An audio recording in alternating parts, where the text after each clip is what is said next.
Assalamualaikum warahmatullahi wabarakatuh.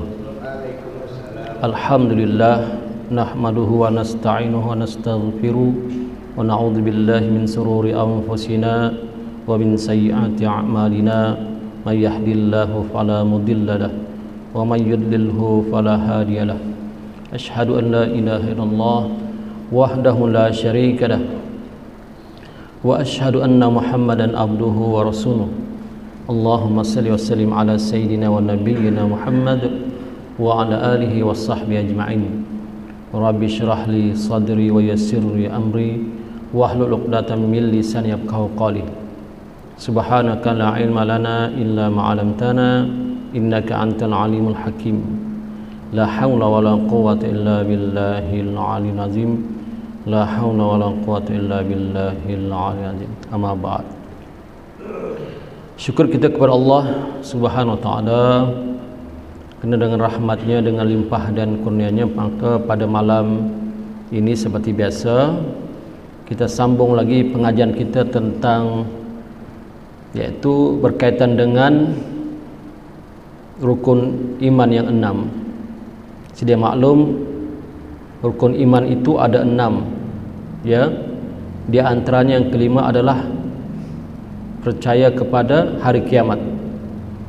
Jadi bila dikatakan percaya kepada hari kiamat, maknanya semua cerita-cerita berkenaan hari kiamat insya-Allah di kuliah ini kita akan ceritakan, kerana ia termasuk di dalam rukun iman yang 6. Kemudian kita sambung pengajian kita habiskan kitab yang dikarang oleh Syekh Ahmad Fahmi Zamzam ini, iaitu berkaitan dengan kiamat hampir tiba, ya, kiamat hampir tiba, dan kita sambung balik, kita habiskan kitab ini insya-Allah, ya, kita habiskan sampai khatam lah.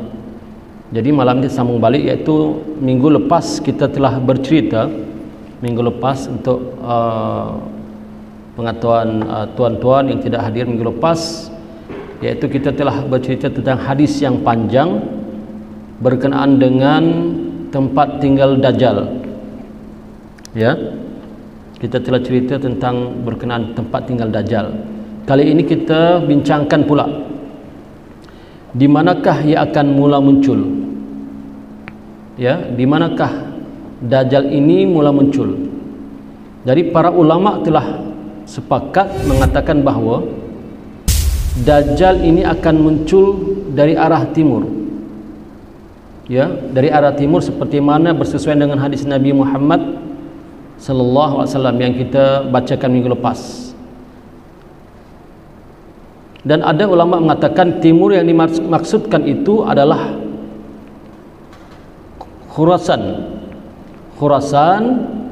dan ada juga mengatakan Asfahan. Kedua-duanya disebut, ya, di dalam hadis Nabi Muhammad sallallahu alaihi wasallam. Khurasan itu di mana dan Asfahan itu di mana? Asfahan itu adalah di satu tempat yang berada, kata setengah ulama, di Iran, ya, satu tempat yang berada di Iran, Asfahan itu.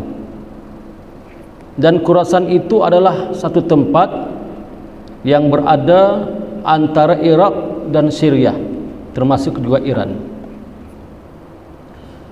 Walau bagaimanapun di antara riwayat-riwayat ini, kedua-dua riwayat ini tidak bertentangan, walaupun ada riwayat mengatakan di Asfahan dia akan muncul di Iran dan Khurasan, tetapi kedua-dua riwayat ini tidak bertentangan.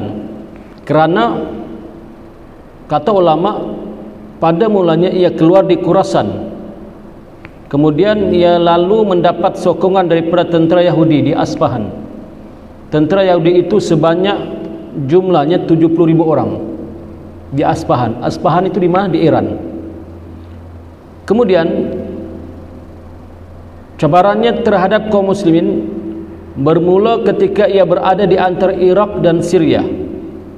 Ada juga setengah riwayat mengatakan bahawa Dajjal ini pada masa mula muncul di tengah masyarakat, kelihatannya seperti seorang yang baik. Peringkat awal Dajjal ini ditengok oleh orang masyarakat seperti orang yang baik, seperti seorang tuan guru. Jadi sebab itulah dia banyak pengikut. Dia baik. Kalau dia muncul-muncul terus jadi jahat, barangkali dia tiada pengikut. Dajjal ini kalau dia muncul, contohlah ya, dia muncul terus matanya buta sebelah, cacatlah matanya kan, adakah orang ikut dia? Sedangkan dia mengatakan Tuhan, sedangkan dia mengatakan dia Tuhan, tetapi matanya buta. Adakah Tuhan itu matanya buta? Jadi awal-awal kalau dia muncul dalam keadaan begitu, orang tidak ada ikut dia. Sebab itu peringkat awal kata para ulama, Dajjal ini muncul dia belum buta lagi. Dia seperti seorang yang baik, seorang yang alim, seperti tuan guru. Akhirnya ramai yang ikut dia, ramai yang ikut dia, ramai yang beriman kepadanya. Kemudian dia kata, oleh kerana telah ramai pendokongnya, pengikutnya, maka dia ketika itu mengaku sebagai seorang nabi.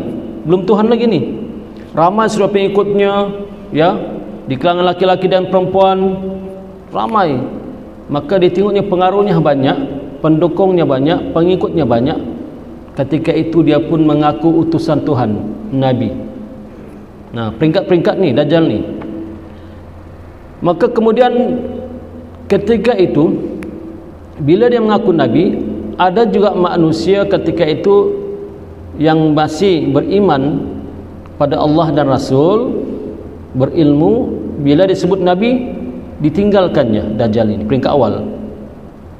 Tetapi ada masih pengikut-pengikutnya lagi yang yakin dia ini seorang nabi utusan, kerana berdasarkan kehebatannya Allah anugerahkan Dajjal ini satu keilmuan yang luar biasa. Istilahnya dalam agama kita istidraj. Dia bukan karamah, bukan mukjizat. Mukjizat untuk para rasul dan nabi, karamah untuk para wali-wali Allah. Tapi istidraj ini adalah untuk orang yang Allah bagi, adalah di kalangan yang Allah murka padanya. Allah bagi dia kesaktian, kehebatan, kan? Tetapi Allah bagi dalam keadaan murka.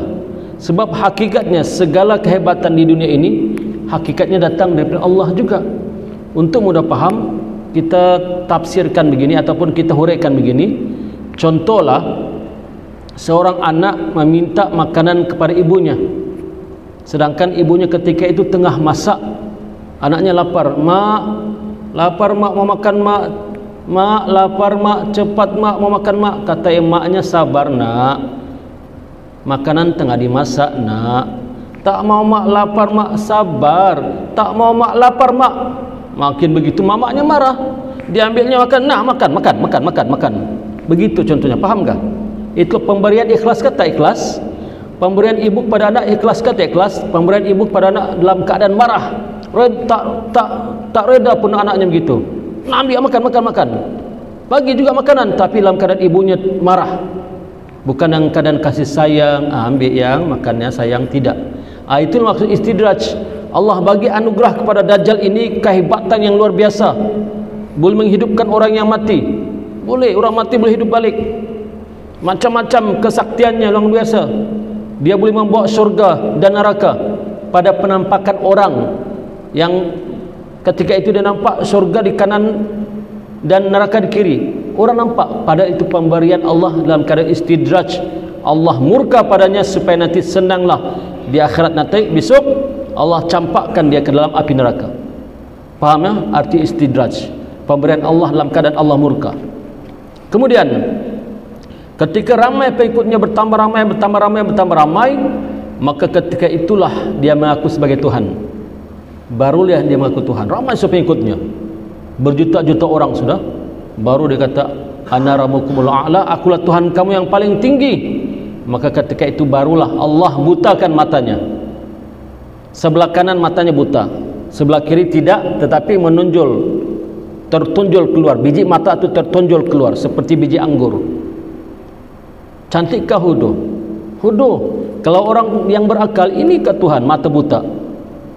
Kalau dia sakti, matanya kasih cantiklah dulu. Matanya dulu dia yang ubah. Kenapa dia tidak boleh diubah dirinya sendiri? Ubah orang lain, tapi diri sendiri tak diubah. Setengah ulama mengatakan pula, apa punca matanya buta? Ini setengah ulama mengatakan kerana berlakunya ad-dukhan. Ad-dukhan ini adalah satu tanda kiamat yang besar juga, yaitu ketika Allah bungkus bumi ini dengan asap yang tebal. Asap itu bukan setakat tebal, hitam, pekat, bahkan panas. Asap itu tebal, pekat, panas, menutupi seluruh permukaan bumi ini. Orang kafir ditutupi, orang Islam pun ditutupi. Tetapi kata para alim ulama, berdasarkan hadis Nabi, orang Islam mudaratnya terkena asap itu tidaklah teruk sangat dengan orang kafir. Orang Islam sekadar batuk-batuk dan asma. Tetapi orang kafir bila terkena asap itu hinggakan keluar asap dari hidungnya, keluar asap dari telinganya, dari mulutnya, dari duburnya. Panas kah? Tak panas? Mesti panas. Maka ketika itu cair, oleh kerana terlalu panas hinggakan kulit mereka seperti dituang air panas itu. Kulit mereka panas sangat, menyebabkan mata Dajjal itu buta. Kata para alim ulama, kalau kita nampak ayam jantan kan ada dia punya di atas tu, apa dipanggil, atas kepala ayam jantan tu, kalau orang ayam sabung diputungnya kasih nipis, apa dipanggil, saya lupa nama. Begitulah keadaan matanya sebelah kanan, daging di atas mata ini turun ke bawah, tertutup matanya, buta. Matanya terlalu panas itu menyebabkan matanya mata keluar. Bahkan ketika ad-dukhan datang, ramai manusia dan haiwan yang bermatian. Panasnya ad-dukhan itu selama 40 hari 40 malam, 40 hari 40 malam, berdasarkan hadis Nabi. Itu kata sebagian ulama, punca matanya buta. Kemudian kita baca hadis lagi. Artinya kita sudah tahu bahawa asal Dajjal ini daripada arah timur, di Khurasan. Di Khurasan itu adalah di Iran. Dan di Iran ini, untuk pengetahuan tuan-tuan semua, paling banyak pegangan agama di sana adalah Syiah. Syiah paling majoriti di Iran adalah Syiah. Dan juga dibantu oleh 70.000 orang Yahudi dari Asbahan yang memakai pakaian jubah, memakai jubah tayalisa. Silap saya perkataannya itu, saya lupa nama perkataan. Nanti kita rujuk kemudian ya. Kemudian pendek. Biasa orang pakai jubah dulu, baru dilapis dengan itu. Itu tandanya. Jadi sudah kita tahu bahawa dia akan muncul di timur, tapi di arah Khurasan dan Asbahan, berdasarkan hadis Nabi yang sahih. Kedua, malam ini kita baca, berapa lamakah ia akan hidup setelah kemunculannya. Setelah Dajjal ini muncul di atas muka bumi ini, berapa lamakah dia hidup di atas muka bumi? Ya, ada hadis yang sahih tentang ini. Ini hadis sahih, ini hadis riwayat Imam Muslim. Dajjal akan hidup setelah ia memulakan tentangannya kepada umat Islam selama 40 hari saja. Ingat, Dajjal ini setelah dia lahir, dia akan menentang kaum muslimin. Dia menentang kaum muslimin selama 40 hari sahaja. Tetapi kata ulama berdasarkan hadis Nabi yang sahih, 40 hari, tetapi hari pertama adalah sama dengan setahun. Subhanallah. 40 hari dia muncul di atas muka bumi, tapi hari pertama adalah sama dengan 1 tahun lamanya.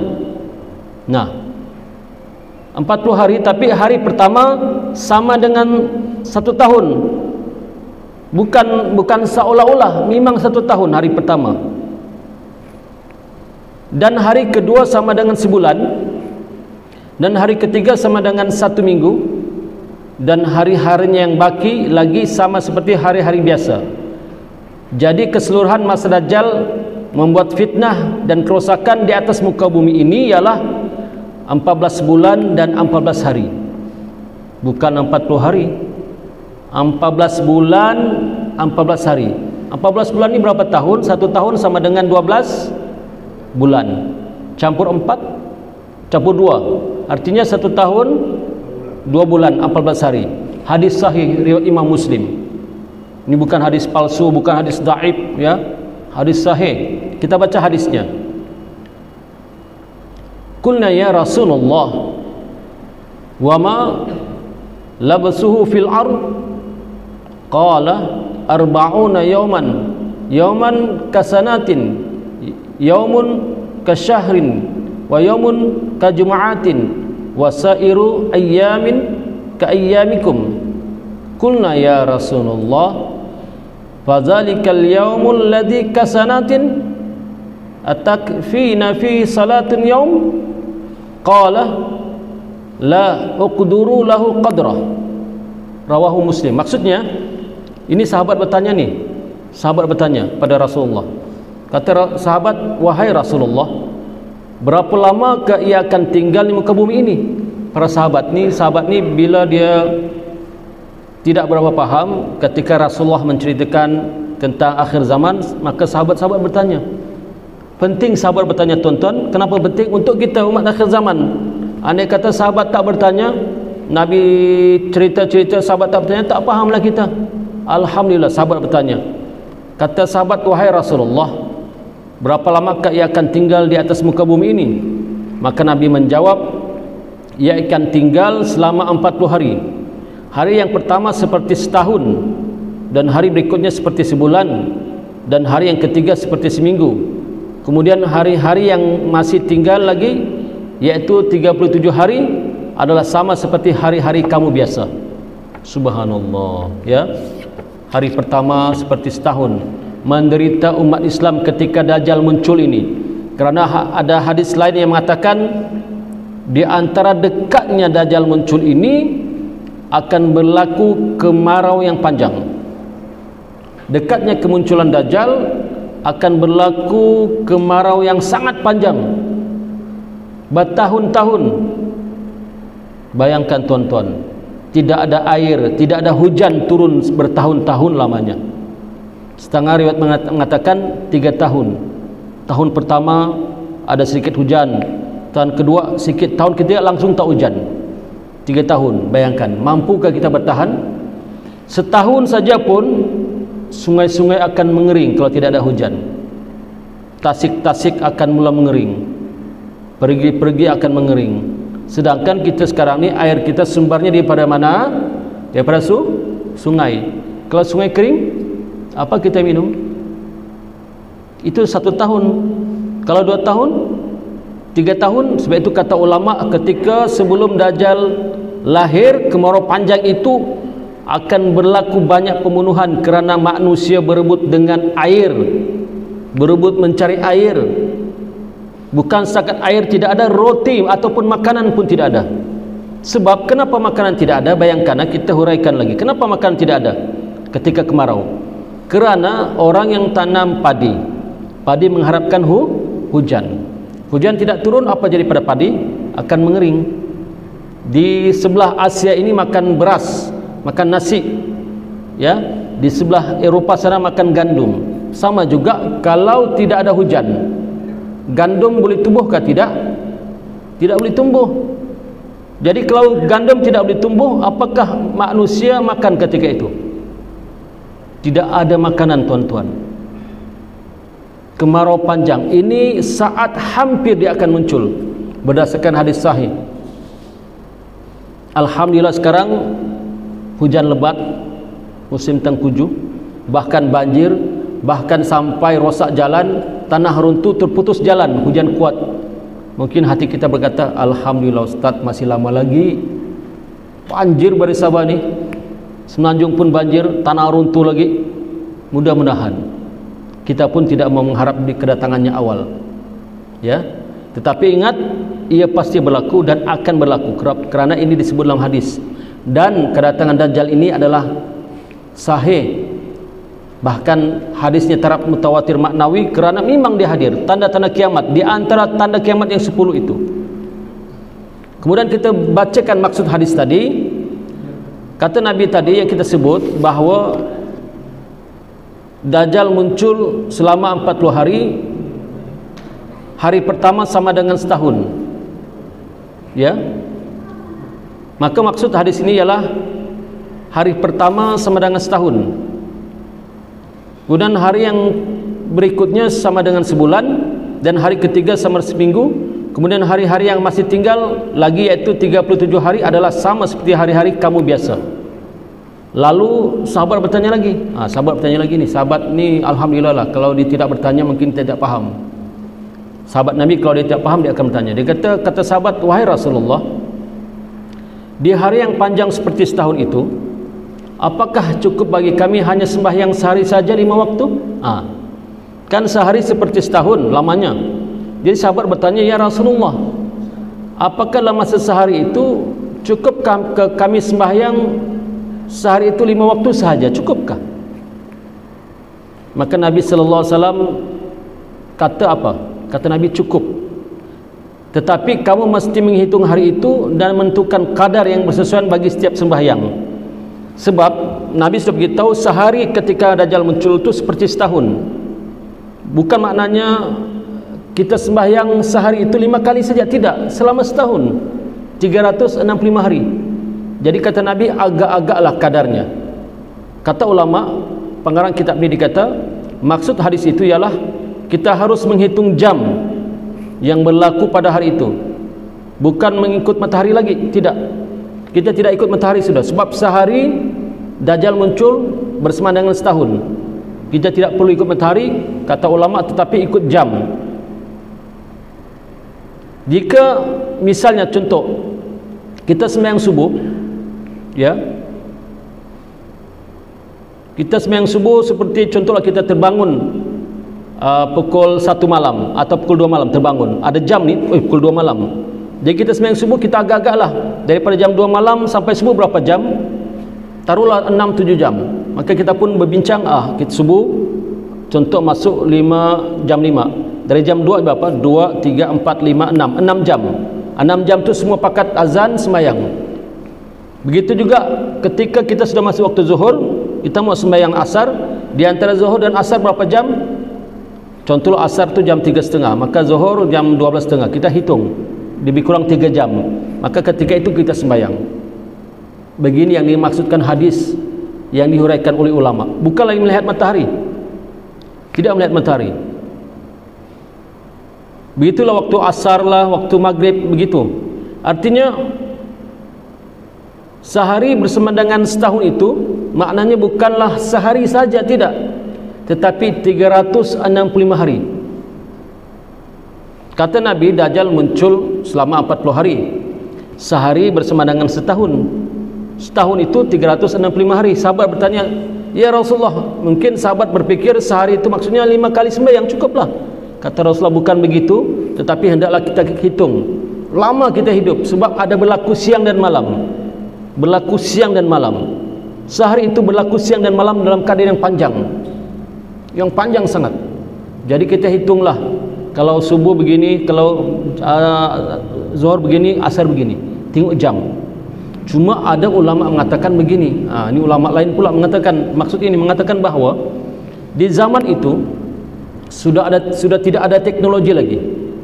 Di zaman Dajjal muncul sudah tidak ada teknologi, sudah tidak ada elektrik, tidak ada lampu, air kan sudah tidak ada, kemarau panjang 3 tahun.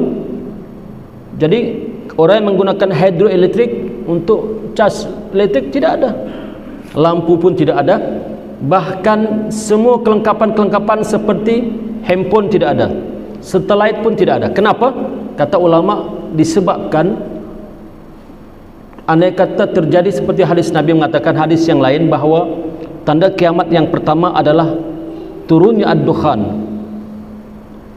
Ya, hadis ini banyak dia punya hadis, dan banyak dia punya yang dianggap matan hadis yang berbeza-beza. Contoh, ada hadis Nabi mengatakan tanda kiamat yang pertama Dajjal. Hadis yang lain pula mengatakan tanda kiamat yang pertama terbit matahari dari barat.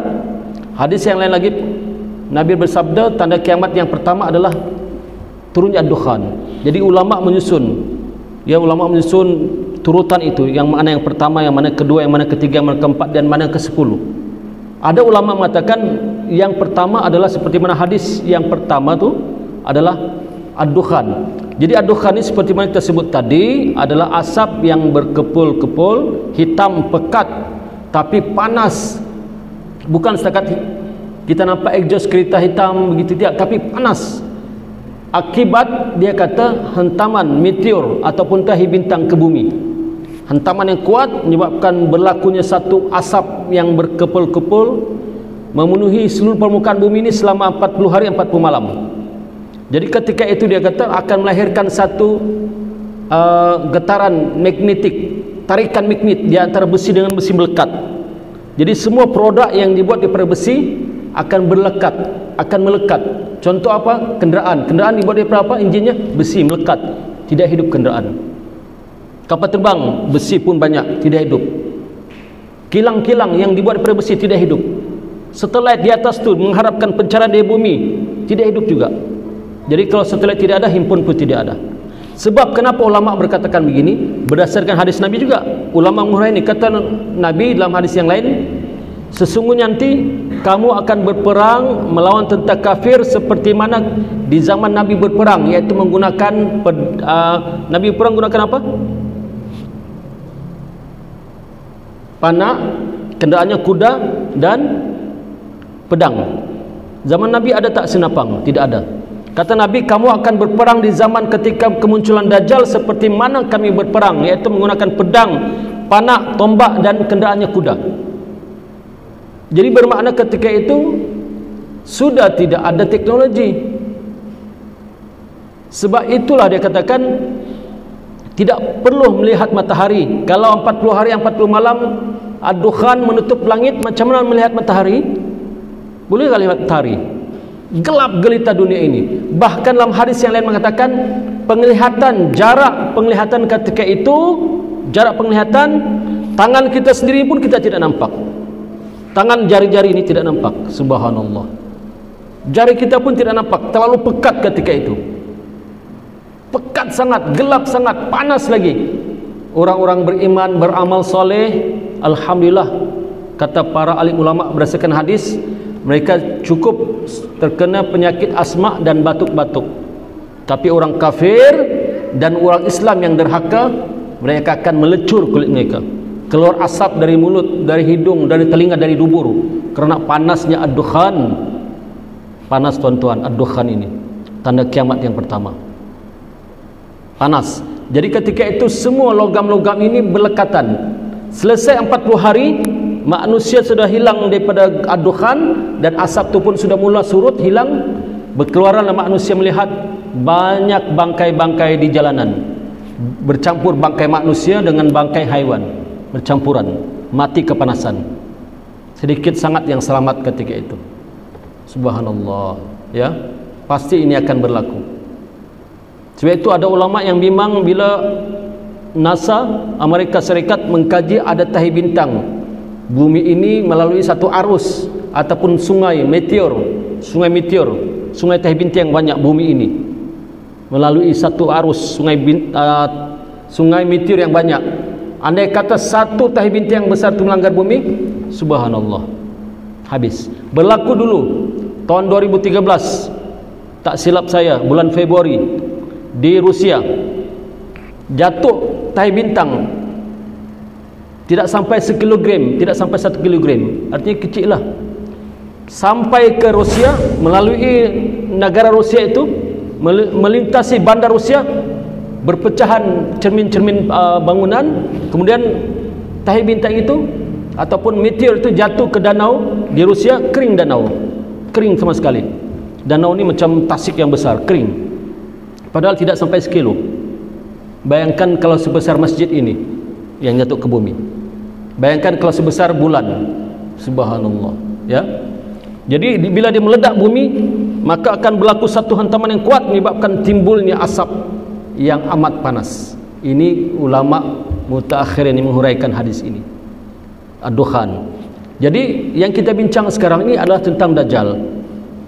Jadi Dajjal ini mengatakan hadis, saya ulang balik hadis itu, yaitu Dajjal ini akan datang ataupun akan lahir menentang umat Islam ke atas muka bumi ini selama 40 hari saja kata Nabi. Tetapi satu hari bersamaan dengan setahun, dan hari kedua bersamaan dengan sebulan, dan hari ketiga bersamaan dengan 1 minggu, dan hari-hari yang bakinya itu yaitu lebih kurang 37 hari bersamaan dengan hari-hari biasa. Maka dikira para alim ulama sebanyak 14 bulan dan 14 hari, artinya 1 tahun 2 bulan 14 hari. Dajjal akan muncul 1 tahun 2 bulan 14 hari. Kemudian Ketika itu sahabat ni suka bertanya dengan Nabi. Alhamdulillah, hikmahnya sahabat bertanya, ya Rasulullah, ketika Dajjal muncul, kata Nabi kan, umat Islam kelaparan, tidak ada makanan, tidak ada minuman, lapar sangat. Sudahlah berlaku kemarau panjang sebelum itu, dan sesiapa yang mengikuti Dajjal akan dapat habuan berupa makanan dan minuman. Sesiapa yang tidak ikut Dajjal akan mati kelaparan. Maka sahabat pun bertanya, ya Rasulullah, orang Islam kelaparan, orang Islam kehausan, apalah makanan kami ketika itu? Kerana diriwayatkan bahawa pendukung Dajjal akan memiliki segunung roti. Pengikut-pengikut Dajjal ini memiliki segunung roti makanan, sedangkan orang-orang yang tidak percaya dan tidak beriman pada Dajjal berada dalam keadaan kelaparan dan kemiskinan. Maka kata Nabi, ya, setelah sahabat bertanya, ya Rasulullah, qila fama yu'ishun nasu fi dhalika zaman. Jadi ya Rasulullah, apakah yang dimakan orang Islam ketika itu? Sahabat bertanya, ya Rasulullah, apakah yang dimakan oleh orang Islam ketika itu? Maka kata Rasulullah menjawab, qala tahlilu wa takbiru wa tasbihu wa tahmidu wa jura zalika alaihim mujrat ta'am. Maka kata Nabi, sesungguhnya umatku ketika itu mereka akan makan dan merasa kenyang ketika mereka membaca zikir tahlil, zikir takbir, zikir tasbih dan tahmid. Apa itu tahlil? La ilaha illallah. Takbir, Allahu akbar, Allahu akbar. Tasbih, subhanallah, subhanallah. Tahmid, alhamdulillah, alhamdulillah. Maka kata Nabi, zikir-zikir itu akan menggantikan makanan. Dalam hadis riwayat Ibnu Majah, zikir-zikir itu akan menggantikan makanan. Jadi tuan-tuan, sebab itu kita ni di masjid, kita digalakkan membiasakan zikir. Jangan kita tinggalkan zikir. Sekurang-kurangnya zikir lepas sembahyang 5 waktu kan, subhanallah 33 kali, alhamdulillah, Allahu akbar 33 kali. Jangan tinggalkan. Ini latihan kita. Ini zikir yang ini pun kita malas, subhanallah. Zikir 33 kali pun 33 kali siap tuan-tuan, bukan 33,000. 33 pun malas. Baru imam assalamualaikum warahmatullahi, assalamualaikum, terus lari, melanggar pintu.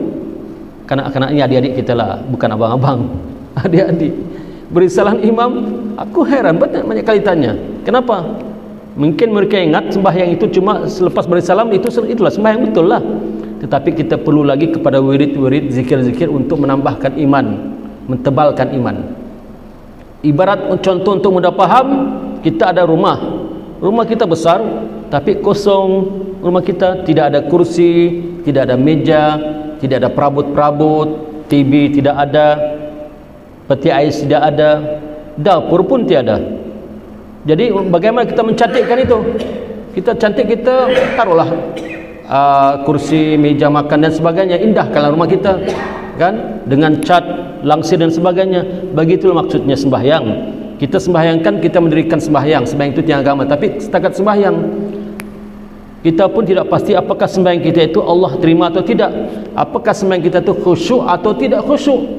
Sudah sembahyang kita tidak khusyuk, lalai, tak boleh berzikir. Subhanallah, bukannya mahal, susah sangat 33 kali. Subhanallah, subhanallah. Keluarkan suara itu, dikira itu tuan-tuan. Kenapa dikira? Kerana ada satu cerita peristiwa Isra dan Mi'raj Nabi Muhammad sallallahu alaihi wasallam. Ketika Nabi naik ke langit, yang ketika peristiwa Isra dan Mi'raj, Nabi berjumpa dengan Nabi Ibrahim alaihissalam. Nabi Ibrahim alaihissalam, keturunan Nabi kita ni, keturunan Rasulullah daripada Nabi Ibrahim, Nabi Ibrahim, Nabi Ismail dan seterusnya. Kata Nabi Ibrahim, ya Muhammad, bagi tahu umatmu, sesungguhnya di surga ini ada satu tanah yang luas, ada satu daratan yang luas, ada satu tanah yang lapang. Maka suruhlah umat kamu bercucuk tanam di sini. Maka kata Rasulullah, ya Nabi Allah Ibrahim, bagaimana ke umatku bercucuk tanam di sini? Kata Nabi Ibrahim, ya Muhammad, barang siapa di kalangan umatmu membaca subhanallah walhamdulillah wala ilaha illallah wallahu akbar, maka Allah akan tumbuhkan satu pokok untuknya di surga. Allah akan tumbuhkan satu pokok untuknya di surga. Sekali baca. Kalau 2 kali, 2 pokok. Kalau 33 kali, 33 pokok. Tidak maukah kita ada pokok di surga? Kalau 100 kali 100 pokok, kalau 1000 kali 1000 pokok. Bayangkanlah sembahyang 5 waktu, setiap sembahyang kita baca 33 kali. Kali 5 waktu. Nah, sebab itu kita maghrib kena baca, isyak pun kena baca. Tapi kalau imamnya tidak baca, Masya Allah. So itu imam kena baca juga, baru makmum ikut, kan? Kita ni tuan-tuan jangan berzikir. Harapan kita berzikir cuma di masjid, kan? Jadi di masjid ini kita ambil kesempatan. Lainlah kalau kita ni ahli zikir, tidak di zikir masjid, kita zikir di rumah 20.000, 30.000 kali itu okey. Ini di rumah, wallahu alam, kita pun tak tahu berzikirkah atau dizikirkan. Di rumah kita berzikirkah atau dizikirkan? Pastinya kebanyakan, termasuk kita lah, termasuk cakap ni lah. Bila balik rumah hilang, tiba-tiba malam ni teringat, oh bola malam ni. Itulah kan. Oh, ini bukan apa untuk kita supaya kita ingat ya. Sebab di antara makanan kita di akhir zaman adalah zikir ini. Bila kita berzikir kita kenyang. Ini Nabi beritahu, bila kamu berzikir kamu akan kenyang. Sedangkan ketika itu manusia kelaparan, kehausan, ya. Jadi banyakkanlah berzikir sebagai senjata kita untuk melawan Dajjal. Jadi saya rasa cukup setakat itu untuk malam ini. InsyaAllah kita sambung lagi minggu depan. Tajuknya bersama Dajjal itu ada surga dan neraka, minggu depan, ya. Jadi yang benar itu datang daripada Allah SWT, yang salah dan silap itu datang daripada kelemahan awal nafsu saya sendiri. Saya mohon ampun dan maaf. Jadi iktibarnya malam ini, marilah kita sama-sama memperbanyakkan zikir kita kepada Allah SWT, ya. Kita akhiri dengan membaca doa tasbih kifarah dan suratul asri. Bismillahirrahmanirrahim. Subhanakallahumma wa bihamdika asyhadu an la ilaha illa anta astaghfiruka wa atubu ilaik. Wal asri innal insana lafi khusr. Assalamualaikum warahmatullahi wabarakatuh.